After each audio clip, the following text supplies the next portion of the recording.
আপনাদেরকে এখানে রাখা হয়েছে কি এসি হাওয়ার বাতাস খাইতে? বাতাস একদম ছুটাই দেব চাইবে না মামু। জনগণের যদি দায়িত্ব পালনে ব্যর্থ হন, প্রবাসীদের যদি স্বার্থ রক্ষা করতে ব্যর্থ হন, আপনাদেরকে টেনে নামানো হবে। কথা ডাইরেক্ট প্রয়োজনে পররাষ্ট্র মন্ত্রণালয়, স্বরাষ্ট্র মন্ত্রণালয়, সেখানেও যদি কাজ না হয়, যদি আমরা বেঁচে থাকি তাহলে বঙ্গভবন, গণভবন, রাষ্ট্রের সর্বোচ্চ জায়গাও প্রয়োজন আমরা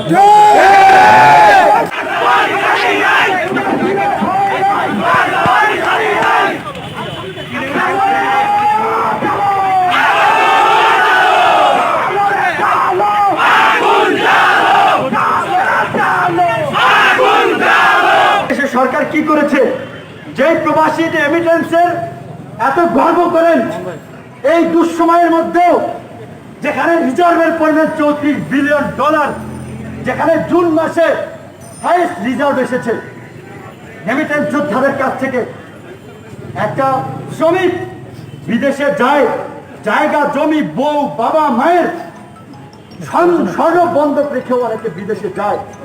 আর এই যে প্রবাসী কল্যাণ ও বৈদেশিক কর্মসংস্থান মন্ত্রণালয়ের যে জমিদার যারা আছে এখানে এসিতে বসে হাওয়া খান আর জনগণের প্রতি দায়িত্ব পালন করেন না, আজকে 338 জন প্রবাসী একটা অন্যায়ভাবে নির্যাতন নিপীড়নের শিকার হয়েছে ওই সমস্ত দেশে, আবার এখানে এসেও তারা কারাগারে নিক্ষিপ্ত হয়েছে। আপনারা জমিদাররা কি করতেছেন? আমরা বলতে চাই, আপনার রিক্সাওয়ালা কৃষক শ্রমিকের টাকায় এই উঁচু ভবন, জনগণের টাকার পাই পাই হিসাব করে খরচ করবেন।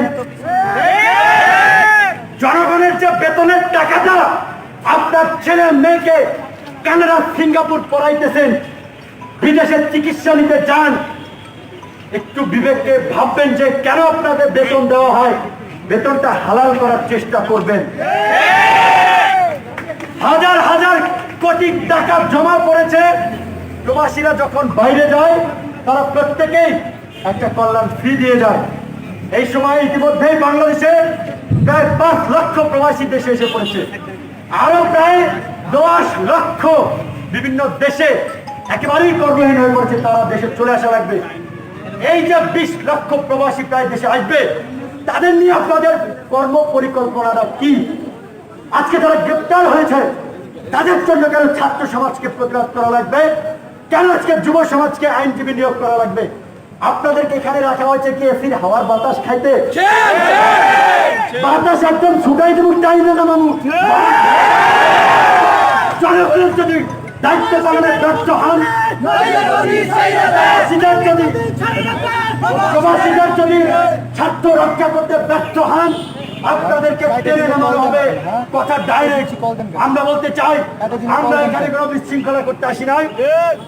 আমরা এসেছি, প্রেস ক্লাবে আমাদের প্রোগ্রাম ছিল, সেখানে আলটিমেটাম দেওয়া হয়েছে এই প্রবাসীদেরকে যদি অতি দ্রুত মুক্তি না দেওয়া হয় এবং তাদের সমস্যার সমাধানে যদি কার্যকর পদক্ষেপ না নেওয়া হয়, আজকে আমরা আপনাদের এখানে দাঁড়িয়ে কথা বলছি, পরের দিন আর এখানে দাঁড়ানো অবস্থায় দেখবেন না, অন্য অবস্থানে দেখবেন। আপনারা বলতে পারেন আপনাদেরও বিপ্লব বাহিনী আছে, প্রয়োজনে ফাইট করবো। এখন ন্যায়ের শক্তি বেশি না অন্যের শক্তি বেশি? সুতরাং আপনাদেরকে বলতে চাই যে আমরা যে দাবিতে এসেছি, এখনই মুহূর্ত নয় করে আপনাদের যারা কর্মকর্তা কর্মচারী রয়েছে, প্রপার অথরিটি রয়েছে, তাদের সাথে কথা বলে এই প্রবাসীদের যদি সুনির্দিষ্ট কারো বিরুদ্ধে কোনো ফৌজদারি অভিযোগে অপরাধ থেকে অপরাধমূলক কোনো কর্মকাণ্ডের অভিযুক্ততা থেকে থাকে, সেটাও পরিষ্কার করবেন। কিন্তু এই ভাংসাং আইন, যে ডিজিটাল নিরাপত্তা আইন, 54 ধারার আইন, এই সমস্ত জনগণের সামনে তামাশা করা যাবে না। এই সমস্ত আইনের মাধ্যমে হয়রানি করে জনগণকে দমানো যাবে না। আশা করি আপনাদের শুভবুদ্ধির উদয় হবে। আমরা বলেছি যে এরপরে প্রয়োজনে পররাষ্ট্র মন্ত্রণালয়, স্বরাষ্ট্র মন্ত্রণালয়, সেখানেও যদি কাজ না হয়, যদি আমরা বেঁচে থাকি তাহলে বঙ্গভবন, গণভবন, রাষ্ট্রের সর্বোচ্চ জায়গাও প্রয়োজন আমরা